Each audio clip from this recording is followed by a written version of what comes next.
Seguramente que sabemos muchas cosas de Juan el Bautista y a lo mejor varias de las que veremos hoy pues serán de repaso. Pero si hay un ejemplo de testigo del Señor es Juan el Bautista.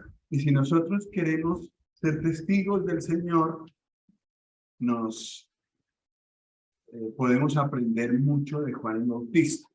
Entonces vamos a ver varias cositas acerca de él. ¿Se alcanza a ver? Un poco. Rodrigo, ¿se puede ver bien allá? Sí, muy bien. Ah, bueno. Gracias. Bueno. Pues Juan el Bautista es un caso muy especial en la Escritura. Y bueno, hubo una meditación que leí que me hizo acordar de él y pensé yo quizás sea el momento de que tratemos acerca de él, porque es un ejemplo de testigo del Señor muy hermoso. En Lucas 1,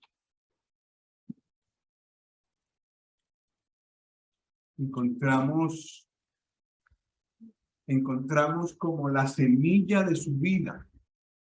Encontramos más o menos todos los datos de su vida concentrados en unos versículos.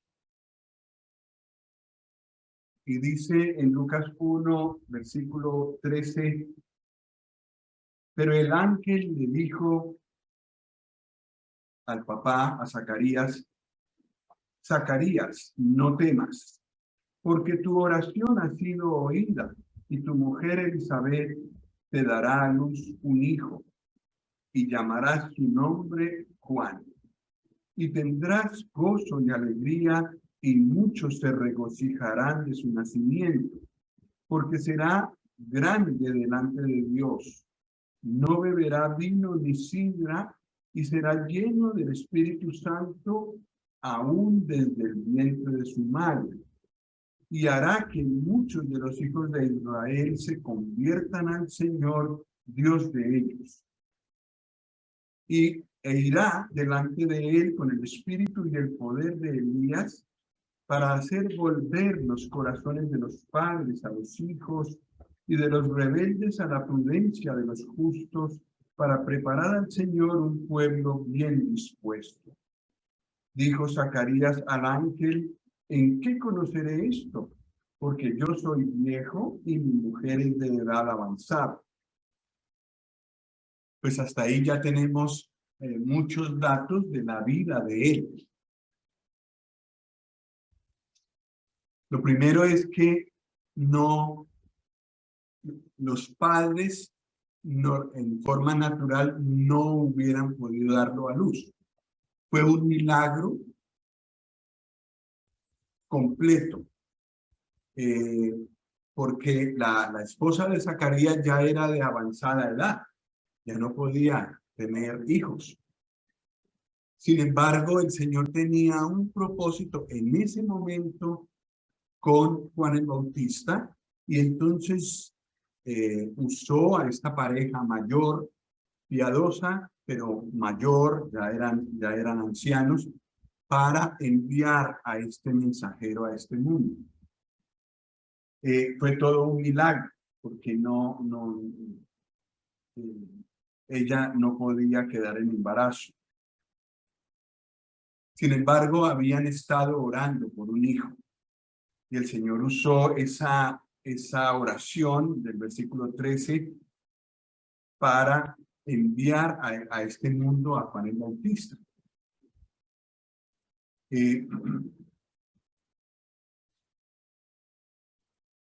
Cada creyente es un milagro. ¿Y cómo lo sabemos? Cuando miramos afuera o miramos a nuestro alrededor o recordamos en todo nuestro recorrido en la vida cristiana, ¿cuántas personas han escuchado la palabra y no han hecho caso? No han nacido de nuevo. Entonces, El hecho de que nosotros hayamos creído, varios de nosotros que estamos aquí hayamos creído, es un milagro. Hubiéramos podido hacer lo mismo que los demás, haber tenido miles de excusas y no haber acudido al Señor Jesús. Yo creo que casi todos tuvimos un momento en el que el Señor nos venció. Escuchamos la palabra, reaccionamos naturalmente a la palabra, o sea, dijimos, no, esto no es para mí, o tal vez después, pero yo he notado en el nacimiento, en el nuevo nacimiento de muchas personas, que ha sido el Señor el que ha dado un toque muy profundo, usando la palabra, pero un toque muy profundo a una vida y ha llegado a la convicción de que necesita al Señor Jesús. Y esa persona le rinde su vida al Señor Jesús y nace de nuevo. Y empieza una nueva vida y a pensar diferente todo lo que han, todos los aspectos de la vida los piensa distinto. Eso es un milagro. Es un milagro. No es natural. Lo natural para nosotros es irnos lejos de Dios. Como dijo el Señor Jesús, ver la luz y escondernos de la luz. No venir a la luz para que nuestras obras no sean reprendidas. Eso es lo natural. Entonces, cuando se ha operado un nuevo nacimiento y una persona ha cambiado completamente, es un milagro. Igual que el milagro de Juan el Bautista. Igual, en forma natural, no se hubiera producido. Se necesitaba un milagro y el nuevo nacimiento es un milagro.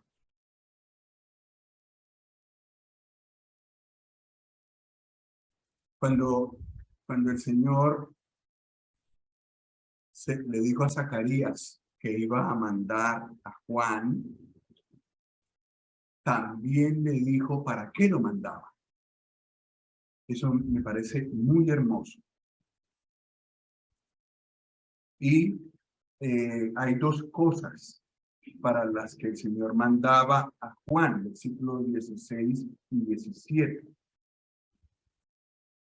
Uno es para hacer que muchos de los hijos de Israel se convirtieran al Señor. Y dos, versículo 17, para hacer volver los corazones de los padres a los hijos y de los rebeldes a la prudencia de los justos, para preparar al Señor un pueblo bien dispuesto.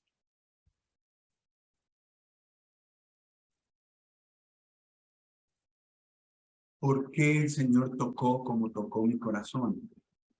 Primero, ¿por qué me trajo a este mundo?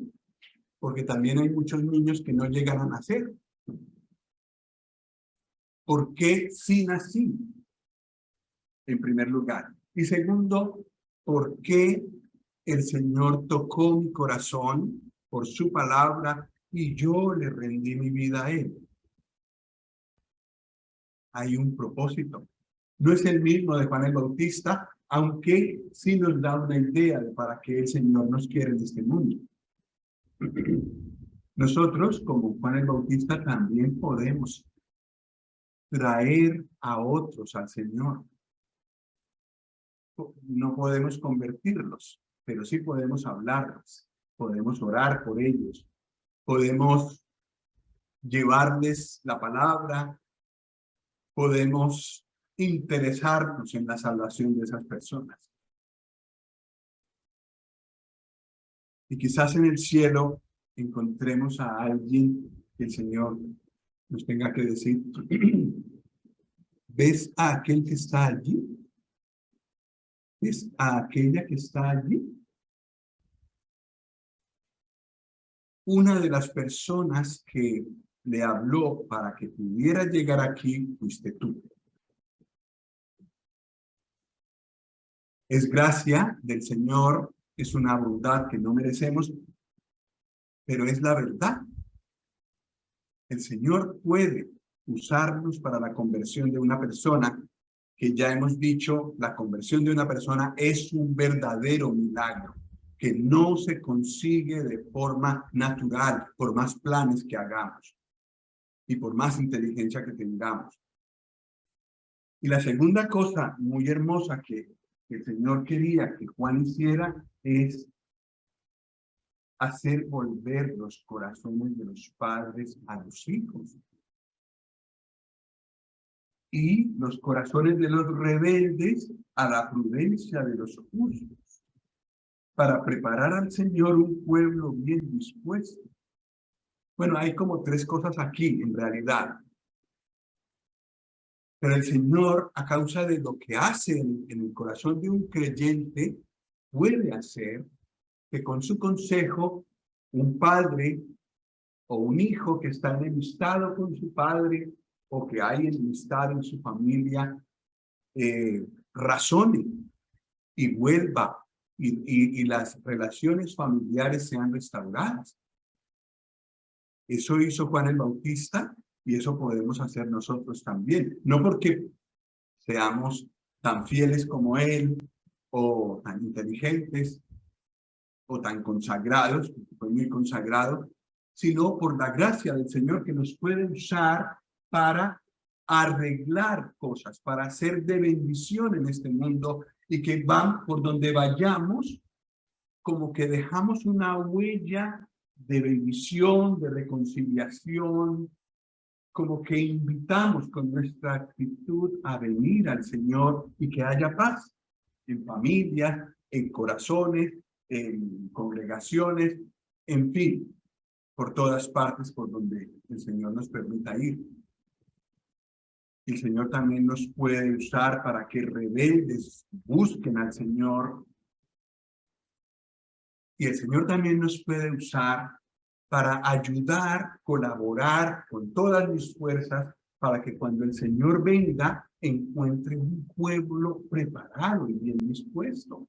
Nosotros también podemos hacer eso. También podemos hacer lo contrario y no ser de ayuda, sino de perjuicio.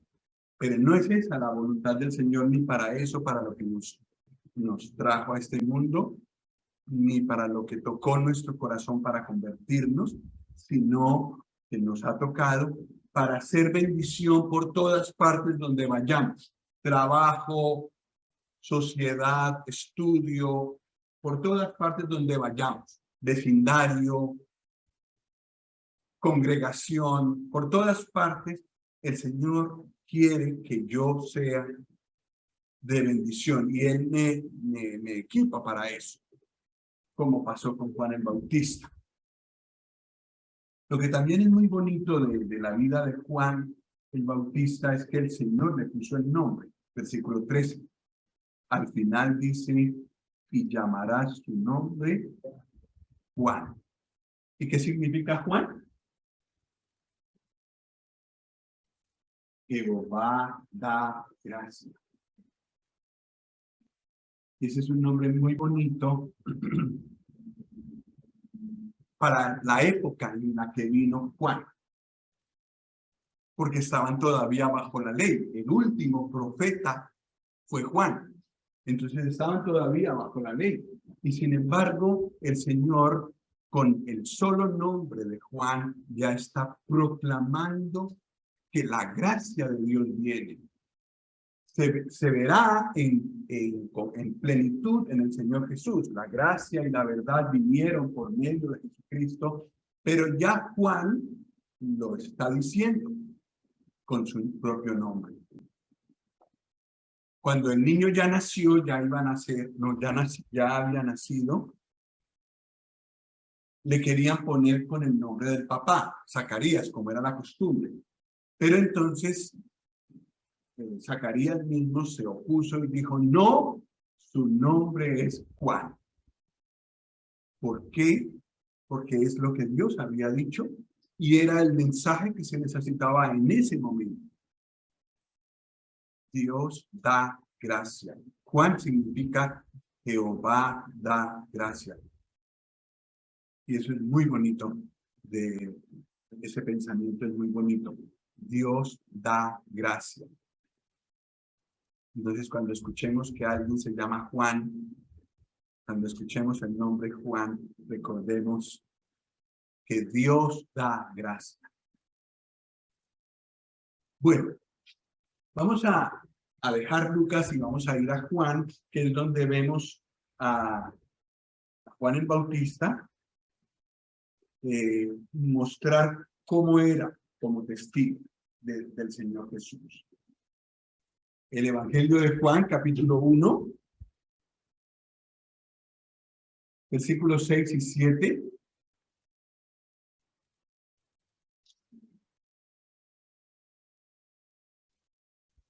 Dice, hubo un hombre enviado de Dios, el cual se llamaba Juan. Este vino por testimonio para que diese testimonio de la luz a fin de que todos creyesen en él. No era él la luz, sino para que diese testimonio de la luz. ¿Para qué vino Juan? Para ser testigo del Señor. ¿Para qué llamó el Señor a los 12 discípulos? Y me seréis testigos en Jerusalén, en Judea, en Samaria y hasta lo último de la tierra. ¿Qué quiere el Señor de nosotros? Que seamos testigos de Él en esta tierra.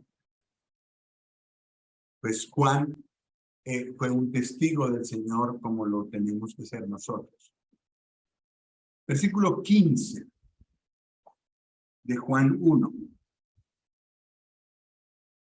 Dice, Juan dio testimonio de él y clamó diciendo, este es de quien yo decía, el que viene después de mí es antes de mí, porque era primero que yo.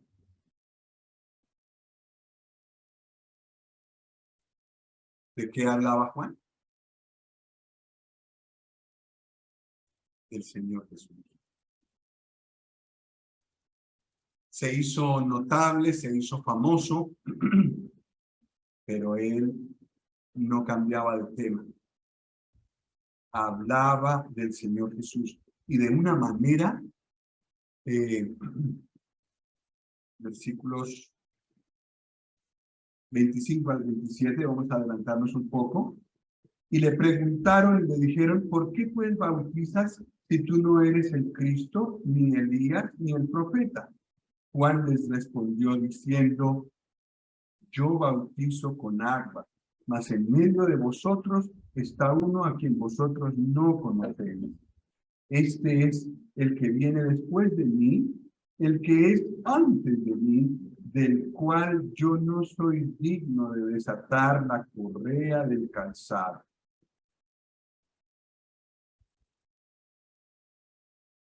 La pregunta que le hicieron era como para picarlo un poco. ¿Por qué tú bautizas si no eres el Mesías, ni Elías, ni el profeta? Entonces, él en vez de ponerse a hablar de eso, a defenderse y a decir, pues es que a mí me pasó esto y esto y esto, no. El siguiente versículo ya habla del Señor Jesús.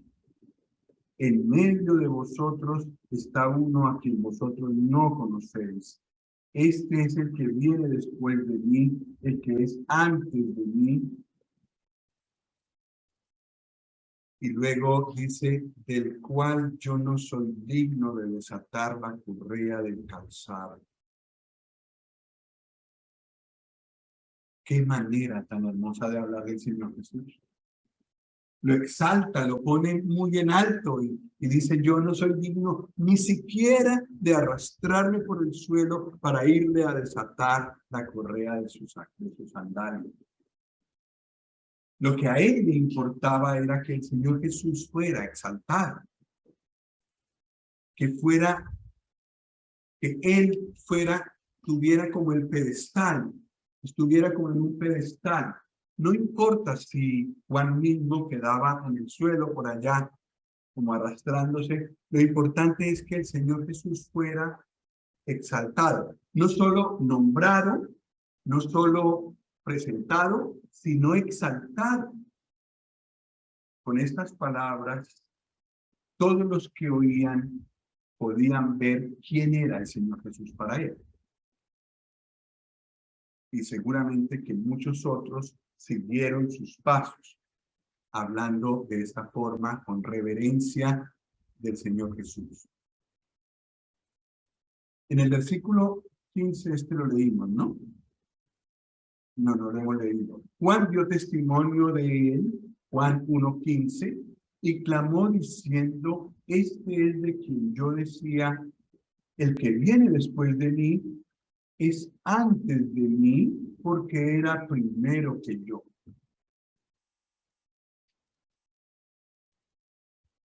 Vino después de él, efectivamente, 6 meses después, pero era antes de él.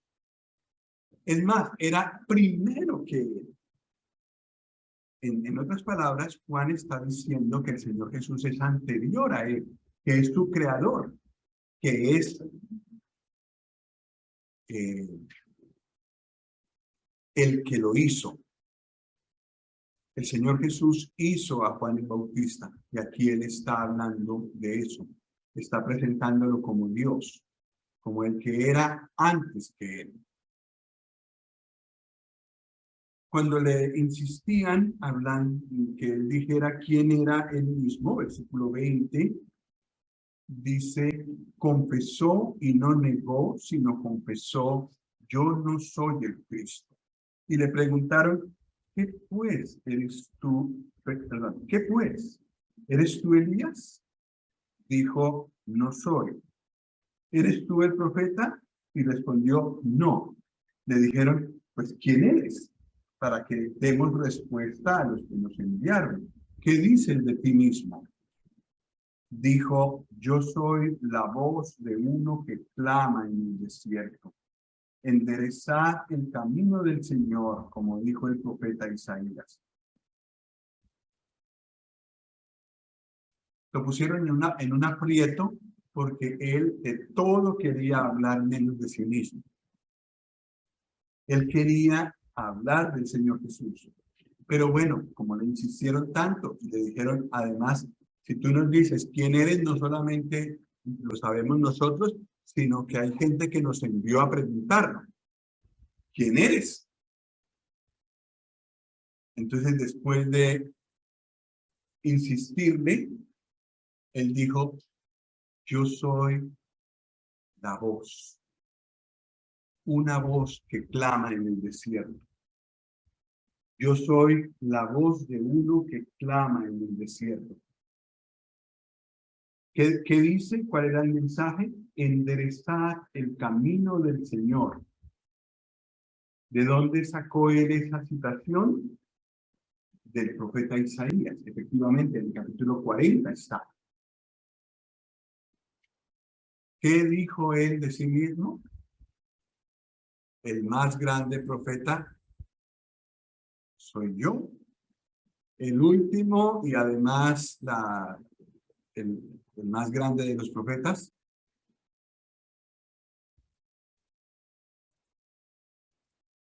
Yo soy la voz. La voz. Poca cosa. Yo solo hablo. Además, clamo en el desierto. Y el desierto tiene que ver con donde él predicó. Efectivamente, era el lugar desértico, pero también habla de la condición del pueblo. Este pueblo fue el que crucificó al Señor Jesús, un verdadero desierto espiritual. Y sin embargo, Juan vino y habló de él. Eso es muy alentador porque a veces uno habla en el desierto. Nadie escucha, nadie pone atención, al contrario, me huyen o me rechazan directamente. A veces hablamos en el desierto. Pero Juan habló porque Dios le dijo que hablara y eso era lo importante, obedecer. nosotros también tenemos que hacer lo mismo.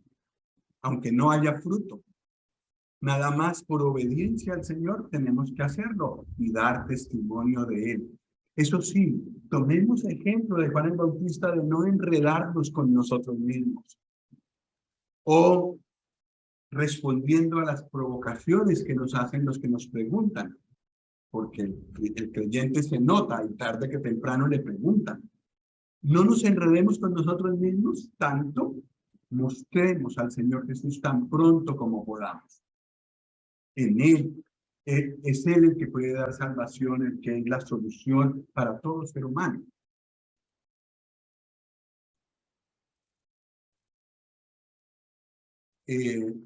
Sí, el siguiente punto dice esto: Él desvía la conversación hacia el Señor Jesús y lo reverencia. Le insisten para que hable de Él, pero Él muy delicadamente, no es brusco, pero habla del Señor Jesús. No se queda concentrado en lo que le están preguntando acerca de Él, sino que tan pronto como puede desvía la atención hacia el Señor Jesús y le reverencia. Versículo 29 y 36 dice: el siguiente día vio Juan a Jesús que venía a él y dijo: he aquí el Cordero de Dios que quita el pecado del mundo. Versículo 36. Eso ocurre el siguiente día, y mirando a Jesús que andaba por allí, dijo: he aquí el Cordero de Dios.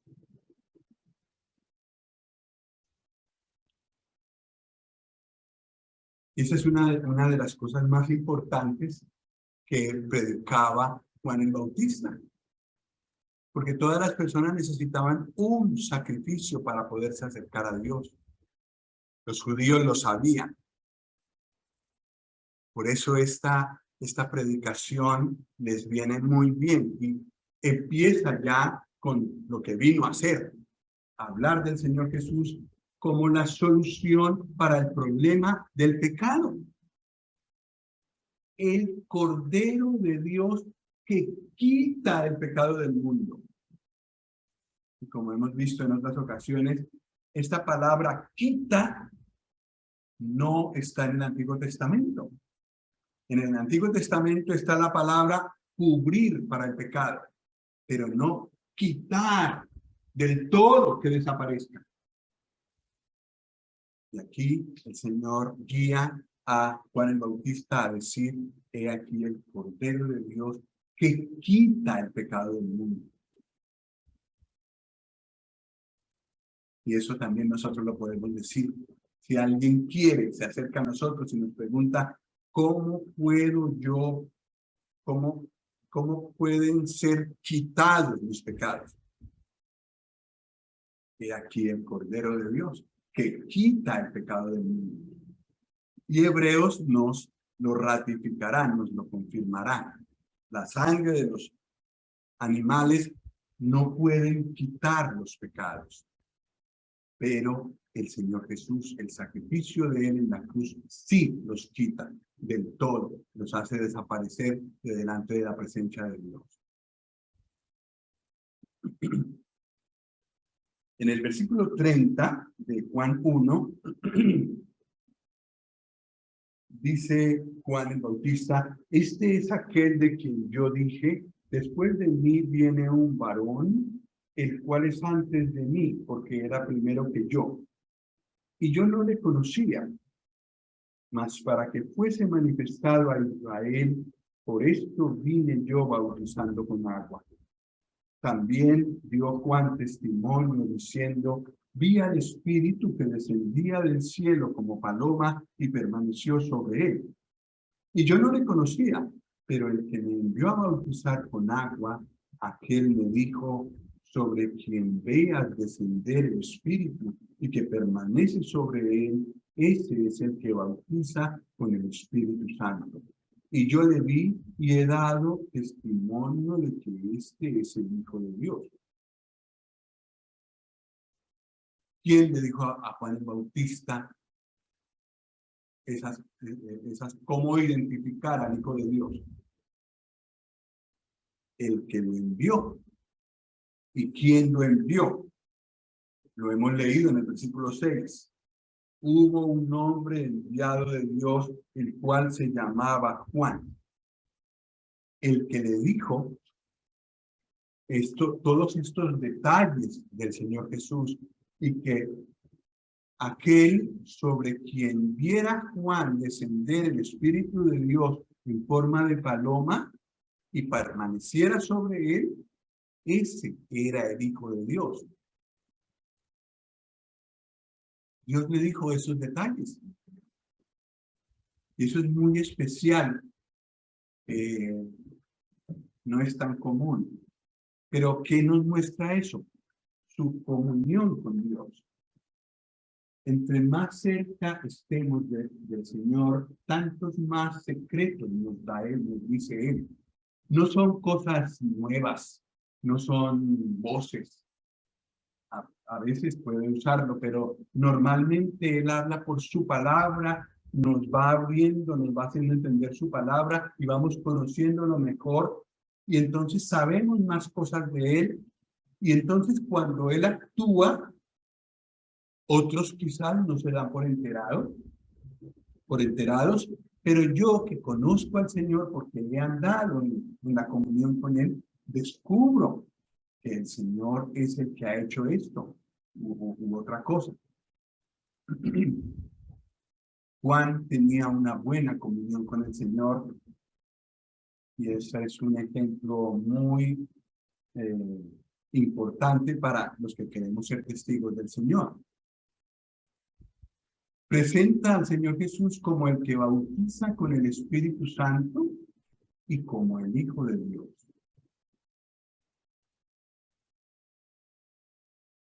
El Señor Jesús es el que bautiza a un nuevo creyente con el Espíritu Santo.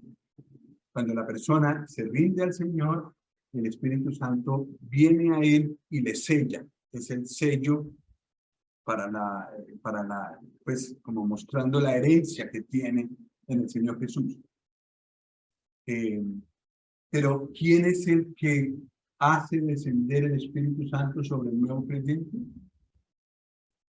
Palabras de Juan el Bautista, el Señor Jesús.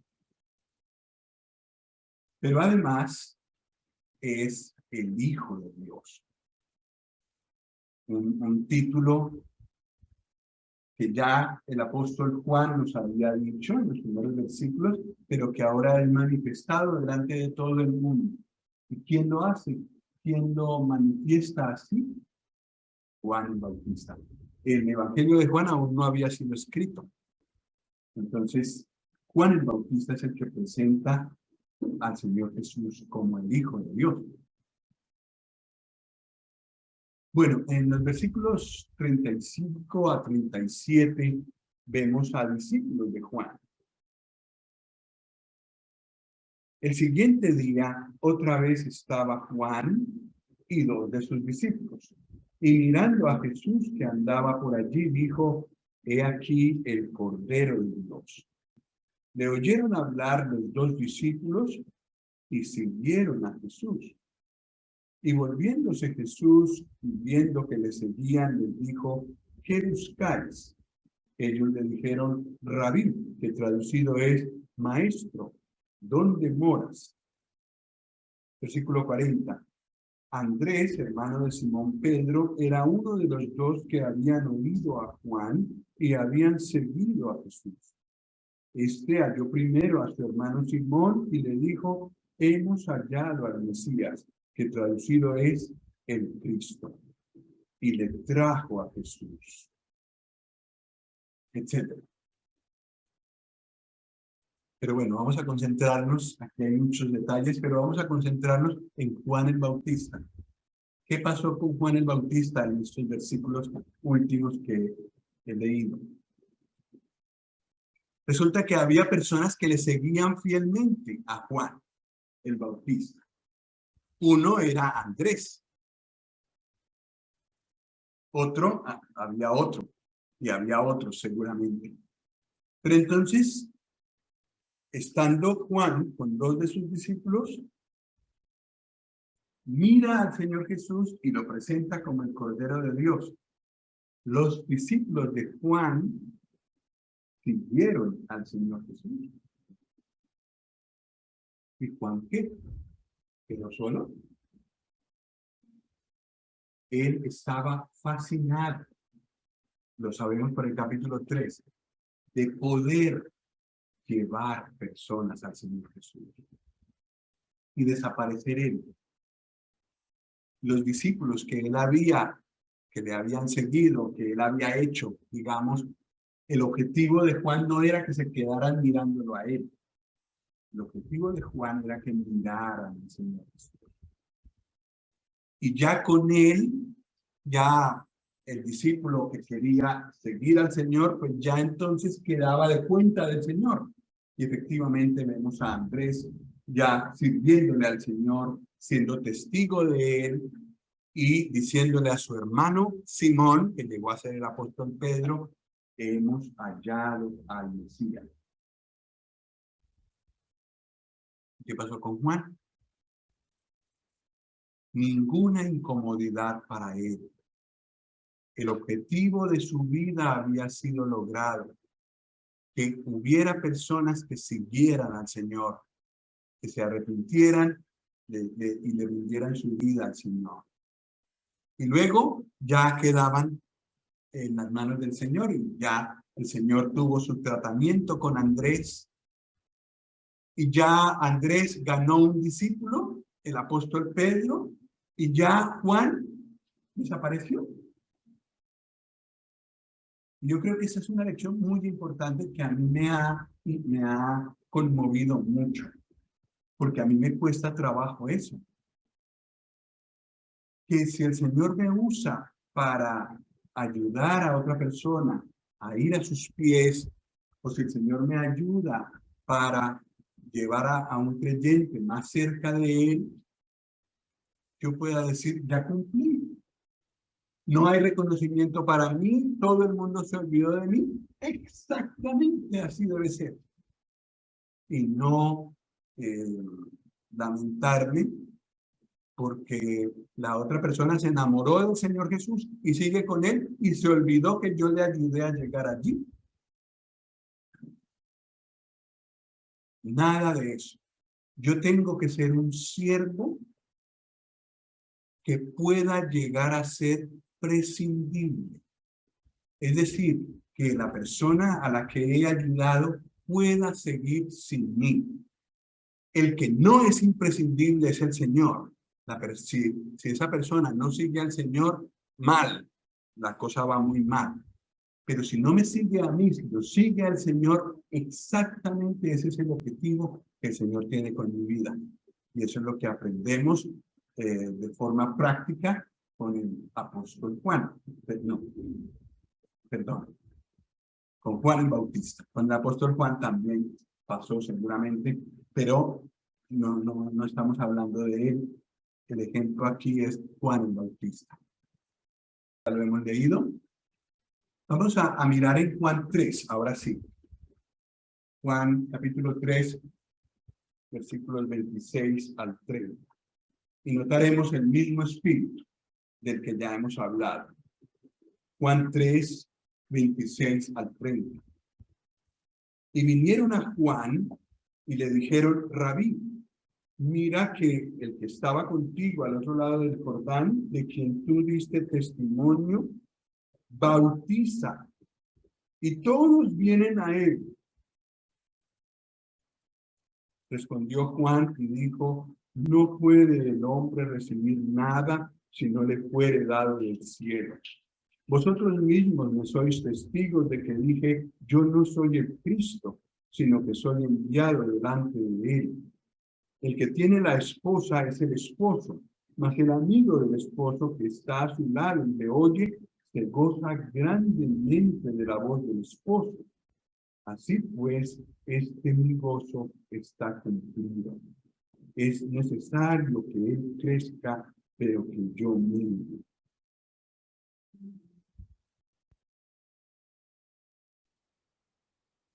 Pues aquí hay varios detalles. En el versículo 24 dice que Juan no había sido aún encarcelado. Iba a ser encarcelado. Fue encarcelado injustamente por hablar lo que tenía que hablar.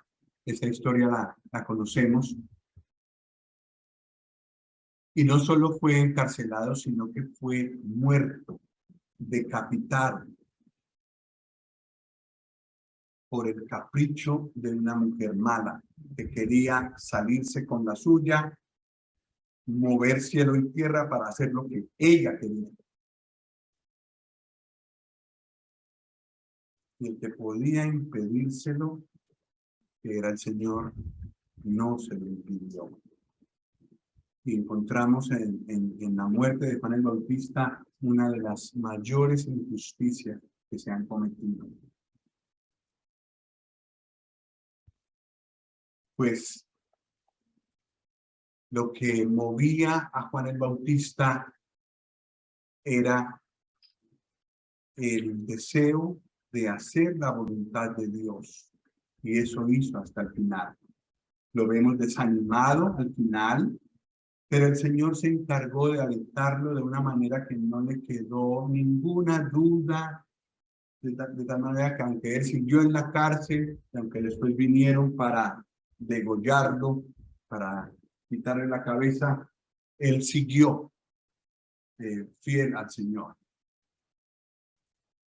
En el versículo 26 lo hacen entrar como en competencia con el Señor Jesús. No se ve tanto en ese versículo como sí en el 4:1. En el capítulo 4, versículo 1 dice: cuando pues el Señor entendió que los fariseos habían oído decir, Jesús hace y bautiza más discípulos que Juan, entonces estaban poniendo a Juan a competir con el Señor. Y con ese espíritu vienen a donde él. Le dicen: tú sabes que aquel de quien tú estabas dando testimonio estaba bautizando. Y todos vienen a él y aquí hay como poquita gente. No lo dice así, pero es la implicación. Otra vez, una prueba para un buen testigo. Lo pinchan, como se dice aquí, lo buscan crear en él celo y competencia con el Señor. Y yo creo que eso nos puede pasar a todos nosotros, sobre todo si tenemos éxito. Que el Señor nos concede ver personas convertidas o, en fin, concede éxito en nuestro trabajo. Empieza una competencia entre el Señor y yo. Y una lucha en mi corazón para que yo sea reconocido, aunque el Señor sea puesto de lado.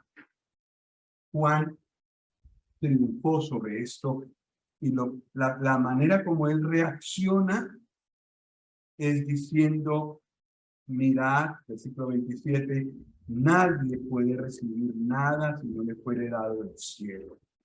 Todo lo que yo he hecho, si he hecho, fue recibido, no es nada mío.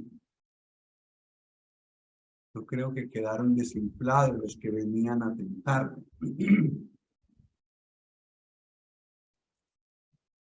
¿Y de qué siguió hablando Juan?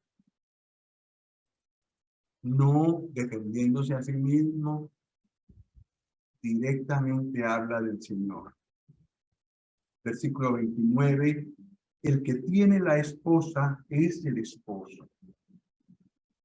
Mas el amigo del esposo que está a su lado y le oye, se goza grandemente de la voz del esposo. Así pues, mi gozo está cumplido. ¿Cómo vinieron a la boca de Juan el Bautista estas palabras? No lo sé. Porque el misterio de la esposa de Cristo no había sido revelado todavía. Eso se le reveló a Pablo. Pero evidentemente una persona que está muy cerca en su comunión con Dios recibe revelación de cosas. El Señor le da más. Y aquí él usa esta figura y dice, aquí hay una esposa, hay un esposo. El esposo es el importante. El amigo del esposo está muy contento con ver al esposo feliz. Pues eso soy yo, el amigo del esposo. Y mi gozo con esto está completo.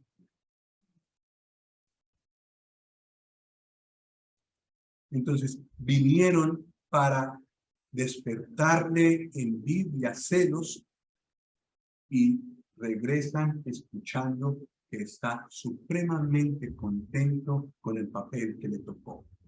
Llevar a otros al Señor Jesús. Un tremendo ejemplo para nosotros, ¿cierto? Sobre todo cuando sentimos ese deseo de tener protagonismo nosotros. No, nosotros somos siervos. Y si podemos hacer algo, es que Dios nos lo concede. No lo podríamos hacer si no fuera que el Señor nos lo concediera hacerlo. Y finalmente, versículo 30, las palabras tan famosas de Juan el Bautista: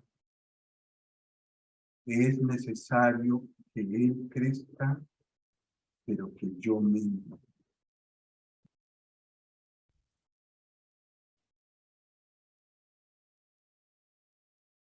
No solo es ejemplar, es bonito, es necesario.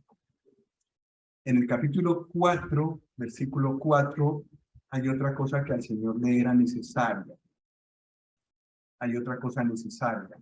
Le era necesario pasar por Samaria. Ya sabemos por qué. Para la salvación de los samaritanos. Pues aquí hay otra cosa necesaria, indispensable. Y es que el Señor crezca en mí y que yo, el yo mío, Carlos, disminuya. Es necesario, porque si el que crece es Carlos y el que disminuye es Cristo, no vamos a ninguna parte. Para que haya gozo, para que haya fruto y para que el propósito de nuestra vida se cumpla, como lo vemos en Juan el Bautista, es necesario que Él crezca y que yo mengue. Y esa debería ser nuestra oración de corazón. Señor, ayúdame para que esto sea una realidad. Cuando nos convertimos, yo soy grande todavía y el Señor es pequeño, es mi Salvador, pero todavía no ha dominado todos los aspectos de mi vida. Eso es un proceso y es necesario que Él vaya ocupando más y más en mi vida. Y claro, tengo que ir yo saliendo de esos sitios. Es necesario que Él crezca, pero que yo mismo.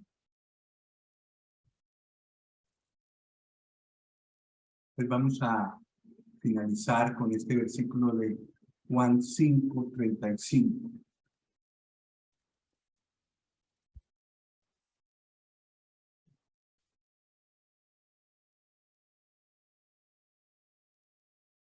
Hablando de Juan el Bautista, dice el Señor Jesús, Él era antorcha que ardía y alumbraba. Y vosotros quisisteis regocijaros por un tiempo en su luz.